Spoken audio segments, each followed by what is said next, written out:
Hello everyone. देखो, आज मैं क्लास 12 फिजिक्स स्टार्ट करने जा रहा हूँ। तो पूरा कंप्लीट वीडियो इस सीरीज का यूट्यूब पे अपलोड होगा, ठीक है। तो without wasting any time let's start. तो देखो,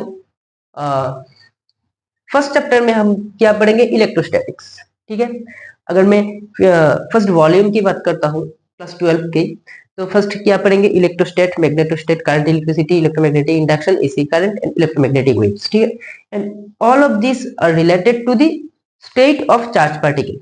एक चार्ज पार्टिकल किस अवस्था में रहेगा, उस अवस्था के ऊपर डिपेंड करके चार्ज पार्टिकल की जो कैरेक्टरिस्टिक्स है वो क्या है? चेंज होते हैं। और उसके स्टडी को ही, उस अवस्था की स्टडी को ही हम इलेक्ट्रोस्टैट्स, करंट, इलेक्ट्रिसिटी, मैग्नेटोस्टैट्स, इलेक्ट्रोमैग्नेटिक वेव कहेंगे, ठीक है ना। तो सबसे पहले हमें यह जानना पड़ेगा what is charge, charge of A particle, ठीक है। तो स्टार्ट करते हैं। क्या व्हाट इज चार्ज? देखो, what is charge and its properties.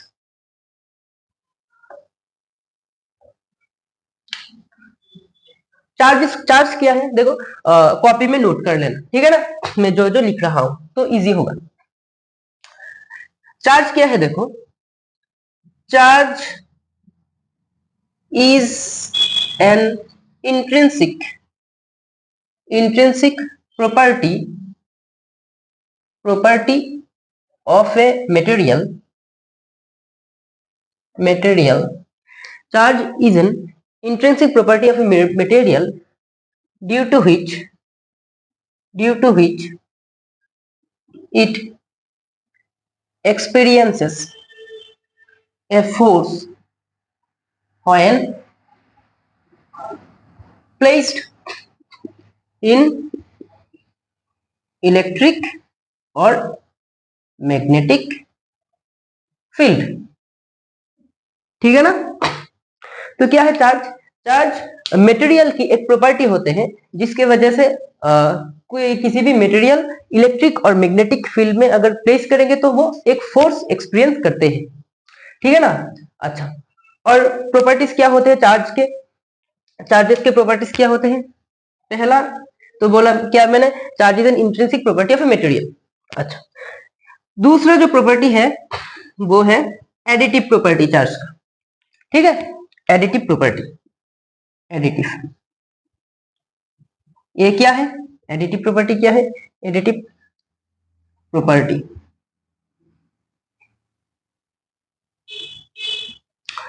The total charge, मैं पहले लिखता हूं फिर मैं इसको इलेबोरेटली एक्सप्लेन कर दूंगा, ठीक है। The total charge of A closed system, isolated system, the total charge of an isolated system is the algebraic sum of individual charges। ये क्या है? क्या बोला? देखो, एडिटिव प्रॉपर्टी क्या है? Let's say this is an isolated system and this isolated system contains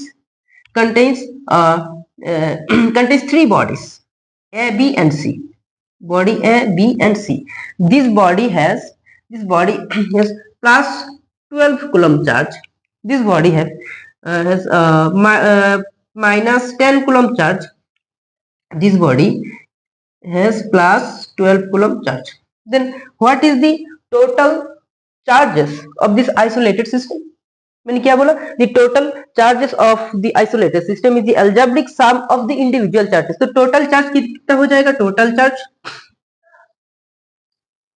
कितना हो जाएगा? Plus 12 coulomb plus minus 10 coulomb plus 12 coulomb. तो क्या होगा यहाँ पर?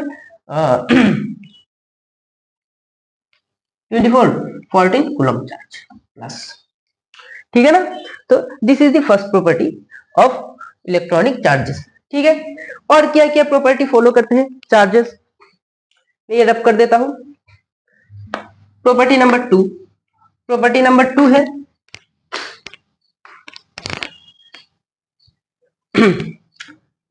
conservation of charges, conservation of charges,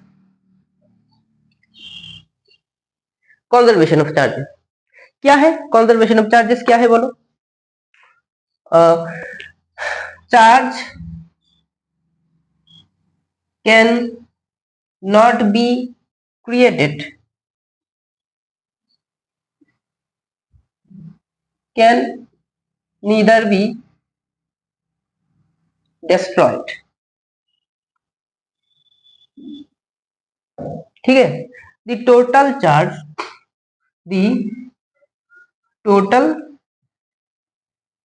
charge of a system, the total charge of a system remain, the total charge of a system remain constant, the total charge of a isolated system, ठीक है? ये क्या है? Charge can not be created, can neither be destroyed, ठीक है? Charge को create भी नहीं किया जा सकता, डिस्ट्रॉय भी नहीं किया जा सकता। The total charge of an isolated system remain constant. तो देखो ये क्या है, देखो let's say this is an isolated system and this system contains two bodies and this body have plus 10 coulomb charge and this body have let's say minus 15 coulomb charge, ठीक है ना? अच्छा, तो टोटल चार्ज कितना हो जाएगा? मैंने क्या बोला था? Total charge is the algebraic sum of individual charges. तो टोटल चार्ज कितना हो जाएगा? Plus 10 coulomb plus minus 15 coulomb charge, तो क्या होगा? माइनस 5 कूलम चार्ज, ठीक है? अब मैं क्या करता हूं, देखो इस बॉडी को मैं टच कराता हूं, ठीक है, कांटेक्ट में लाता हूं और फिर मैं सेपरेशन करता हूं, तो क्या होगा? देखो तो क्या होगा? रीडिस्ट्रीब्यूशन ऑफ चार्जेस होगा। इसका मतलब क्या है? हायर पोटेंशियल से लोअर पोटेंशियल में चार्ज फ्लो होगा, ठीक है ना? ये क्या है, बाद में समझेंगे पोटेंशियल के चैप्टर में। जस्ट अभी जब ये समझो कि व्हेन टू बॉडीज टचेस, तो क्या होता है? रीडिस्ट्रीब्यूशन ऑफ चार्जेस होते हैं। तो क्या होगा? हायर पोटेंशियल से लोअर पोटेंशियल में चार्ज फ्लो करेगा। तो लेट्स से यहाँ पर घटकर चार्ज प्लस 8 कूलम हो गया है, ठीक है? अच्छा, तो यहाँ पर घटकर तो ये तो 2 कूलम घट गया है, तो ये 2 कूलम कहा गया? ये यहाँ पर कितने पहले 15 कूलम था, अब क्या हो गया? प्लस 2 कूलम, ठीक है ना? तो देखो अब इसका क्या हो गया? इसका नेट चार्ज कितना हो गया? इसका नेट चार्ज कितना? माइनस 13 कूलम, ठीक है? तो क्या चार्ज डिस्ट्रीब्यूशन हो गया, ठीक है ना? अब देखो but total charge of the system कितना है? देखो total charge of this close system कितना है? प्लस 8 कूलम माइनस 13 कूलम, देखो हो गया माइनस 5 कूलम, वही रहा ना, ठीक है ना? इसको ही कहते हैं कि the total charge of the system of isolated system remain constant, ठीक है ना?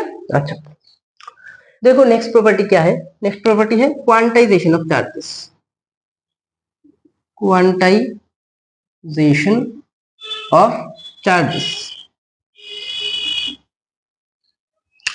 क्वांटाइजेशन ऑफ चार्जेस क्या है? देखो इलेक्ट्रिक charges is always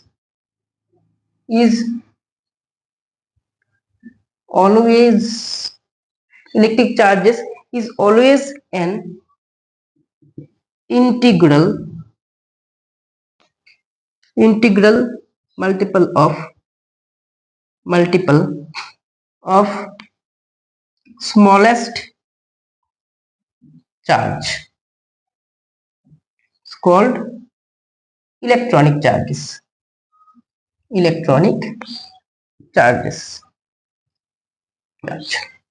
ठीक है? ये क्या बोला? देखो electric charges is always an integral multiple of smallest charges called electronic charge. देखो इसको पढ़ने से पहले हम थोड़ा ये जान लेते हैं कि हाउ ए बॉडी चार्ज, ये एक body, how can we charge a body? Clear? देखो कैसे, a body can be charge through transfer of electron और गेनिंग ऑफ इलेक्ट्रॉन, ठीक है। अगर let's say this is a neutral body, ठीक है, अगर ये न्यूट्रल बॉडी होगा, ठीक है, इस बॉडी को हम कैसे चार्ज कर सकते हैं, इधर we can give some amount of electron, ठीक है, अगर मैं क्या इस ये इलेक्ट्रॉन गेन कर सकते हैं, ठीक है ना, अगर ये इलेक्ट्रॉन गेन करेगा तो क्या होगा, ये नेगेटिवली चार्ज बॉडी हो जाएगा या इलेक्ट्रॉन ट्रांसफर करेगा, ठीक है, अगर ये इलेक्ट्रॉन क्या कर सकता है, इलेक्ट्रॉन ट्रांसफर कर सकता है, अगर गेन करेगा तो क्या होगा, नेगेटिवली चार्ज्ड बॉडी, अगर ये लूज करेगा इलेक्ट्रॉन तो क्या होगा, पॉजिटिवली चार्ज बॉडी, ठीक है ना। तो क्या क्या बोला मैंने, तो ये सब कैसे कैसे होगा, नेगेटिवली और पॉजिटिवली चार्ज बॉडी कैसे होगा, बाय ट्रांसफरिंग इलेक्ट्रॉन और गेनिंग इलेक्ट्रॉन। हाँ, तो जब हम इलेक्ट्रॉन को हम ट्रांसफर करेंगे, ऐसा तो नहीं होगा कि 1.5 इलेक्ट्रॉन ट्रांसफर हो, 2.5 इलेक्ट्रॉन ट्रांसफर हो, 3.5 इलेक्ट्रॉन ट्रांसफर हो, ऐसा नहीं हो सकता। अगर इलेक्ट्रॉन ट्रांसफर होगा तो क्या होगा, 1 इलेक्ट्रॉन ट्रांसफर होगा, 2 इलेक्ट्रॉन ट्रांसफर होगा, 3 इलेक्ट्रॉन ट्रांसफर होगा, 4 इलेक्ट्रॉन ट्रांसफर होगा, ऐसे हो सकते हैं, ठीक है ना। अगर 2 इलेक्ट्रॉन यहाँ पर ट्रांसफर होगा तो इसका चार्ज क्या होगा, ऑलरेडी न्यूट्रल बॉडी है, अगर 2 एक्स्ट्रा इलेक्ट्रॉन आ गया तो इस बॉडी का चार्ज क्या होगा, तो इस बॉडी का चार्ज होगा 2 into that smallest electronic charges, -1.6 into 10⁻⁻19 coulomb, ठीक है ना। तो जब भी कोई बॉडी चार्ज होगा, ठीक है, वो चार्ज हमेशा हमेशा क्या होगा, इंटीग्रल फॉर्म और स्मॉलेस्ट चार्ज के रूप में ही अवस्थान करेगा, ठीक है। इस बॉडी का चार्ज क्या क्या हो सकता है, अगर इस बॉडी में अगर 10 इलेक्ट्रॉन गेन होगा, इस बॉडी में हम 10 इलेक्ट्रॉन ट्रांसफर करें तो इस बॉडी का चार्ज क्या होगा, 10 into 10 इलेक्ट्रॉन का चार्ज, तो 10 इलेक्ट्रॉन का चार्ज क्या है, 10 into 1.6 into 10⁻⁻19 coulomb, and since the body gain some electron, this body will be negatively charge, तो ये क्या हो जाएगा, ये माइनस हो जाएगा, ठीक है ना। अगर ये बॉडी 10 इलेक्ट्रॉन को लूज करे या 9 इलेक्ट्रॉन को लूज करे, 9 इलेक्ट्रॉन क्या क्या कर रहा है, लूज कर रहा है, तो इस बॉडी का इलेक्ट्रॉन चार्ज कितना हो जाएगा, 9, और 1 इलेक्ट्रॉन का चार्ज इंटू 10⁻⁻19, ठीक है ना। तो इतना इलेक्ट्रॉन, इतना चार्ज यहाँ से चला गया तो ये पॉजिटिवली चार्ज बॉडी हो जाएगा, प्लस हो जाएगा, इतना प्लस हो जाएगा, ठीक है ना। बट कभी ऐसा होगा क्या कि बॉडी में मैं 1.5 इलेक्ट्रॉन को ट्रांसफर कर रहा हूं, 2.5 इलेक्ट्रॉन को ट्रांसफर कर रहा हूं, ठीक है ना।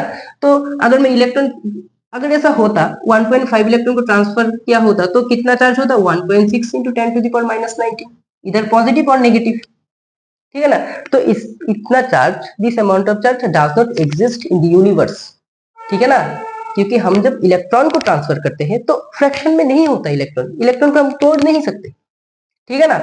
अच्छा, तो यही बोला है कि electronic charges is always an integral multiple of smallest charges called the electronic charge, क्योंकि चार्ज कौन कैरी करता है, इलेक्ट्रॉन, ठीक है ना। और सिंस इलेक्ट्रॉन को फ्रैक्शनल वे में ट्रांसफर नहीं कर सकते तो उस फ्रैक्शनल इलेक्ट्रॉन का चार्ज भी एग्जिस्ट नहीं करेगा, ठीक है ना। तो इस स्टेटमेंट का मतलब यही है, ठीक है ना। इसमें से हम न्यूमेरिकल्स भी करेंगे। और क्वांटाइजेशन ऑफ चार्ज का जो फॉर्मूला है, क्वांटाइजेशन ऑफ चार्ज का जो फॉर्मूला है वो क्या है, plus minus N e. Okay, मैं यहाँ थोड़ा सा क्लीन करके लिख देता हूं।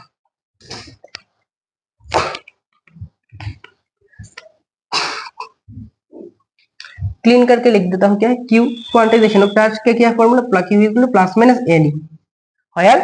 होयर क्या है, होयर एन क्या है, नंबर ऑफ इलेक्ट्रॉन्स ट्रांसफर्ड और gain,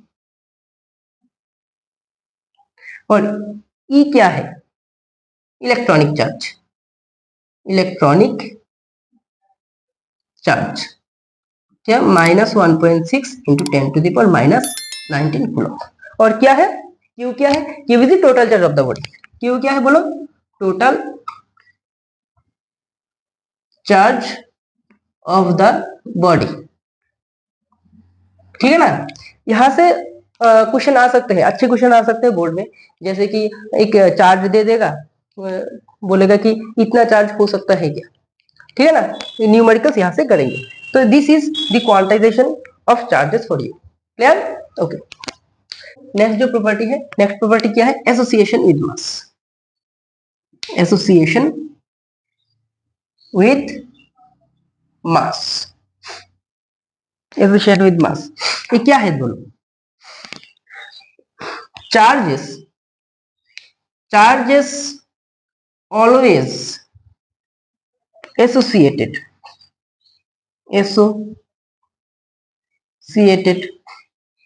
with mass, but vice versa is not true.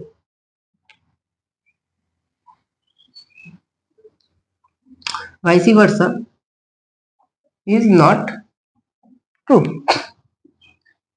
ये क्या है?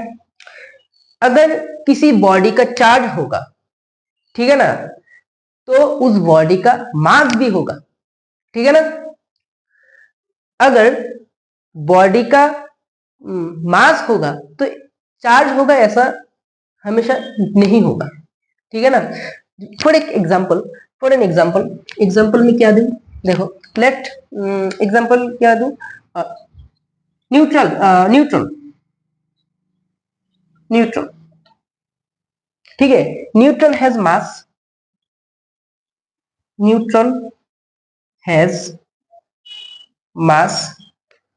बट न्यूट्रॉन का चार्ज है क्या? बट चार्ज ऑफ न्यूट्रॉन क्या है? चार्ज ऑफ न्यूट्रॉन क्या है? 0। That is neutron is chargeless particle, neutral particle. ठीक है ना, यही तो बोला मैंने कि charges always associated with mass.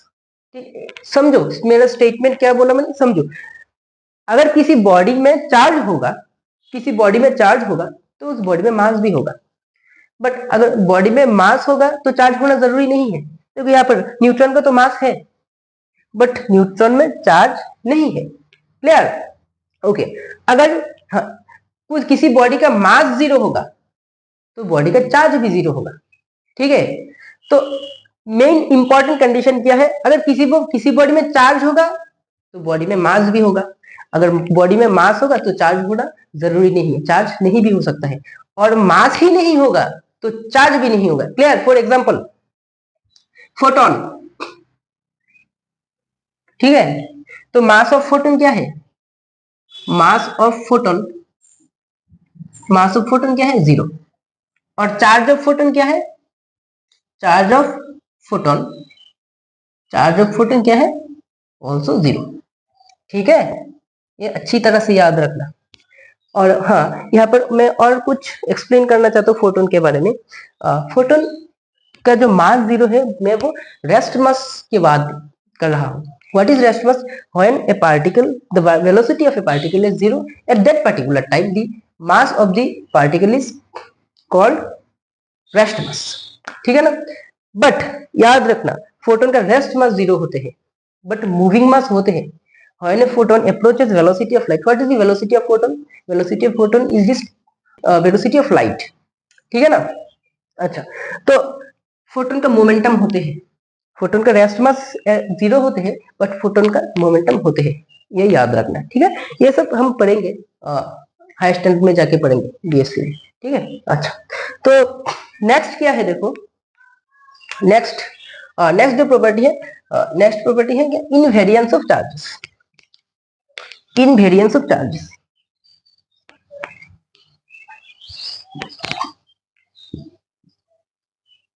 Invariance of charges, ये क्या है? Invariance of charges. ठीक है, अच्छी तरह से समझो। Let's say this is body A and this body have some amount of mass, let's say +2 coulomb. ठीक है, and this body is moving with the velocity of light, which is practically not possible because nothing can travel faster than light. The speed of light is the fastest in the universe. ठीक है ना। अच्छा, अगर मैं ये hypothetically सोच भी लूं ठीक है, इस बॉडी लाइट की वेलोसिटी को, velocity of this body is approaches velocity of light nearly equal to the speed of light. तो क्या होगा, इस बॉडी का जो मास है वो मास इंक्रीज करेगा, ठीक है ना। देखो हम अभी मैंने बोला था कि एक होते हैं रेस्ट मास और एक होते हैं मूविंग मास। रेस्ट मास क्या, when the velocity of A particle is zero at that particular time the mass of the body is called rest mass, and when the body moves, ठीक है, at that particular time at that particular state the mass changes a bit, ठीक है।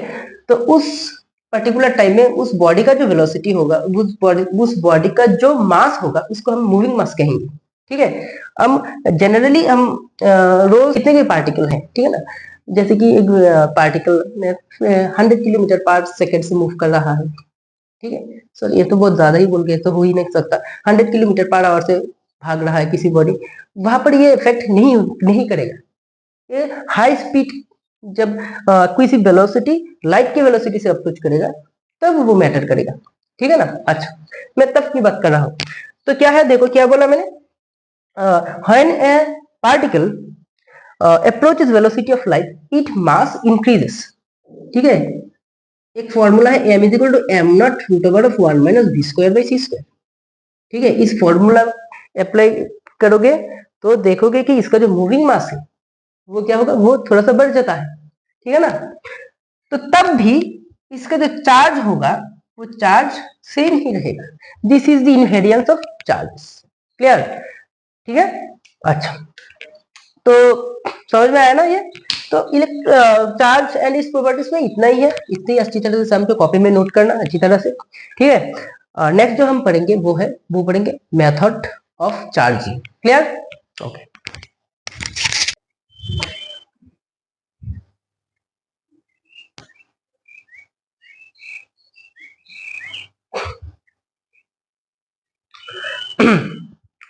देखो अभी हमने क्या पढ़ा, charges and इस प्रॉपर्टीज, और वीडियो के स्टार्टिंग में ही मैंने क्या बोला था, क्या कि depending on the state of charges that charge particle changes it's characteristics, ठीक है ना। जब चार्ज पार्टिकल रेस्ट पे होते हैं तब उसका जो बिहेवियर तो अलग होता है, जब चार्ज पार्टिकल यूनिफॉर्म मोशन में होते हैं तब उसके बिहेवियर अलग होते हैं, ठीक है। मैंने वीडियो के स्टार्टिंग में ये बोला था, ठीक है। तो अब स्टार्ट करेंगे ये, ठीक है ना। अच्छा, देखो तो एक चार्ज की स्टेट्स क्या हो सकते हैं, ठीक है ना। पहला स्टेट, फर्स्ट स्टेट क्या हो सकता है, बोलो चार्ज का फर्स्ट स्टेट, फर्स्ट स्टेट क्या हो सकता है, the charge the velocity of the charge is 0, that is the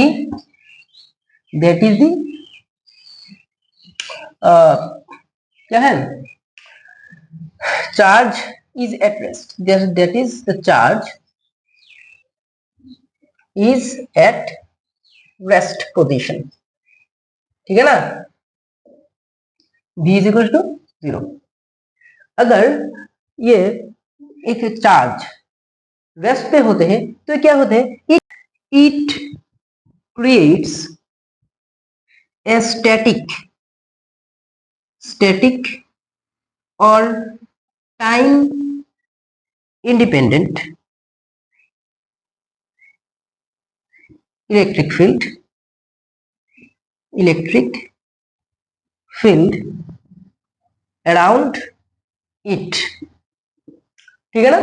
जब भी एक चार्ज पार्टिकल रेस्ट पे होते हैं तो क्या करता है, ये एक स्टैटिक इलेक्ट्रिक फील्ड, एक स्टैटिक, और इसको हम टाइम इंडिपेंडेंट कहते हैं क्योंकि this electric field does not depend on the time, ठीक है ना। अच्छा, तो क्या होगा, एक इलेक्ट्रिक फील्ड क्रिएट करते हैं। तो हमें, मैंने बोला था कि इलेक्ट्रोस्टैटिक क्या है, बोला था the study of the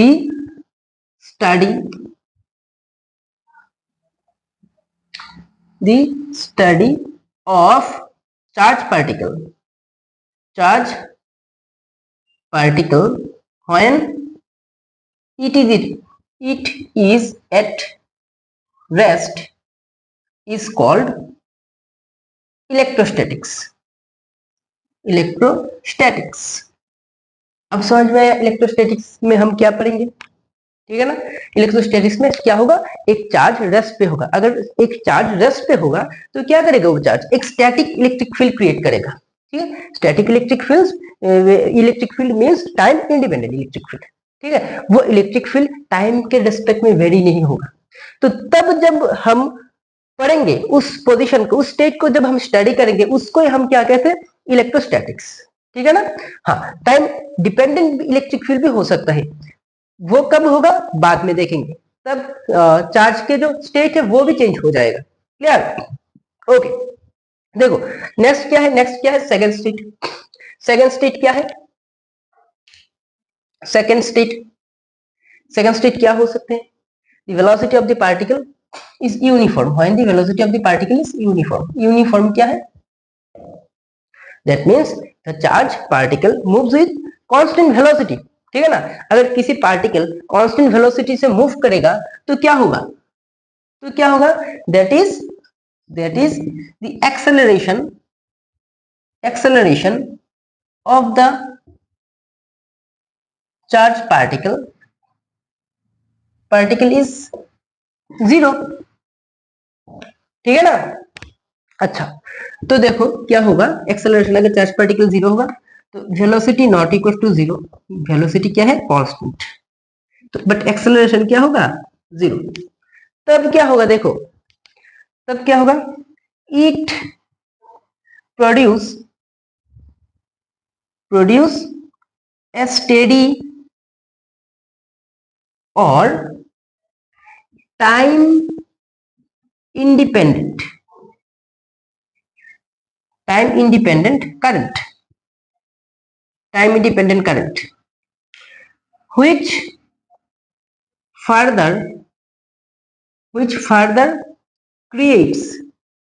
which further creates time independent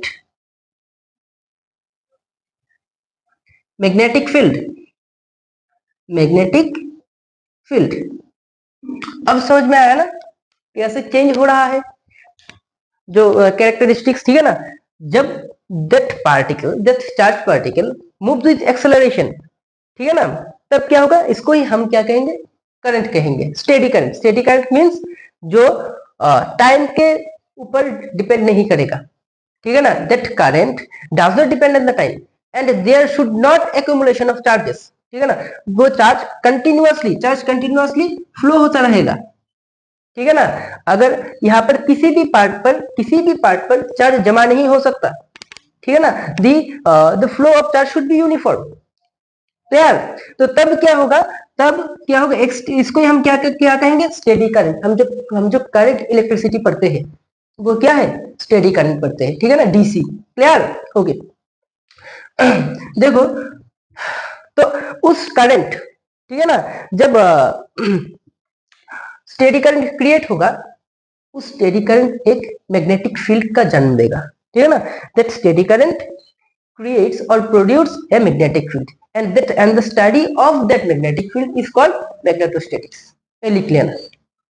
तो देखो जो चार्ज का पोजीशन, चार्ज का जो स्टेट जब क्या था, रेस्ट था, तो इलेक्ट्रोस्टैटिक्स पढ़ते हैं। अब जब चार्ज क्या एक कांस्टेंट वेलोसिटी से मूव कर रहा है, that is the rate of flow of charges is constant, ठीक है ना। और ऐसे भी कह सकते हैं the accumulation of charges is zero, charge कहीं पर जमा नहीं हो सकता।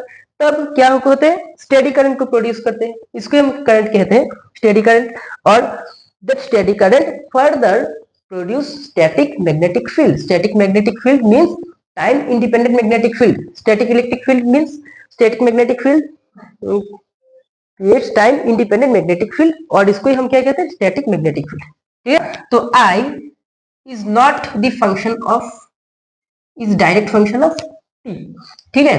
तो जो मैग्नेटिक फील्ड क्रिएट होगा वो भी टाइम पर डिपेंड नहीं करेगा। The magnetic field and the current is constant, ठीक है, ओके। नेक्स्ट जो स्टेट होगा, नेक्स्ट स्टेट क्या होगा, नेक्स्ट होगा x when the charges moves with variable velocity, ठीक है ना, the velocity of the charge is variable, तब क्या होगा, that is the acceleration of the charged particle, ऐसे भी कह सकते हो, that is the charged particle will have acceleration और retardation. acceleration क्या है, वेरिएबल क्या हो सकता है, स्पीड बढ़ सकता है, स्पीड घट भी तो सकता है, acceleration और रिटार्डेशन, ठीक है। तो क्या लिखेंगे बोलो, velocity of charged particle not equals to 0, velocity of charged particle not equal to constant, acceleration क्या है, not equals to 0, ठीक है ना। अच्छा, तो क्या होता है, it creates time dependent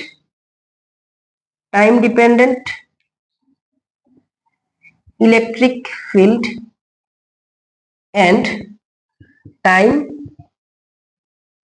dependent magnetic field, ठीक है ना।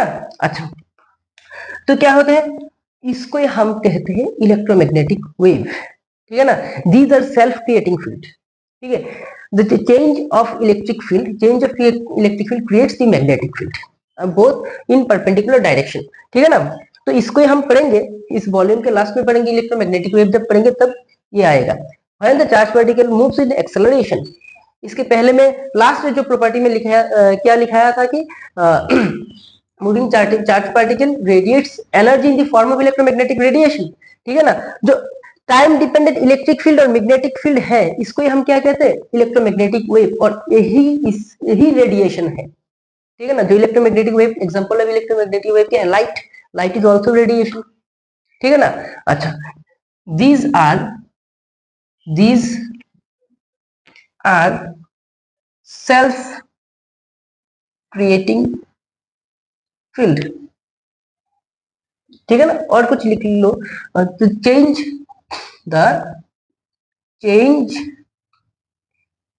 of electric field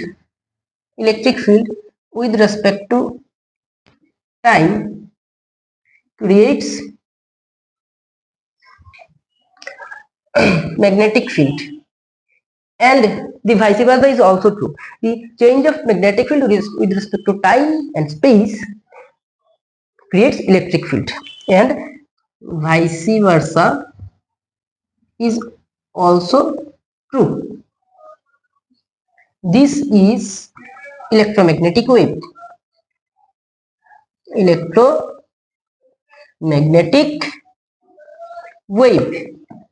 ठीक है ना। अच्छा, तो लगभग फर्स्ट वॉल्यूम में हम क्या पढ़ने जा रहे हैं, ठीक है ना। मैंने ये एक इंट्रोडक्शन में बोल दिया, ठीक है ना। नेक्स्ट जो हम क्या पढ़ेंगे, कूलम्ब्स लॉ पढ़ेंगे, ठीक है ना। और कूलम्ब्स लॉ रिलेटेड जितने प्रॉब्लम करेंगे, उससे पहले क्वांटाइजेशन ऑफ चार्जेस से भी कुछ प्रॉब्लम करेंगे, ठीक है। और वीडियो अच्छा लगा, इंफॉर्मेटिव लगा तो जरूर शेयर करना, लाइक करना और सब्सक्राइब करना। Thank you.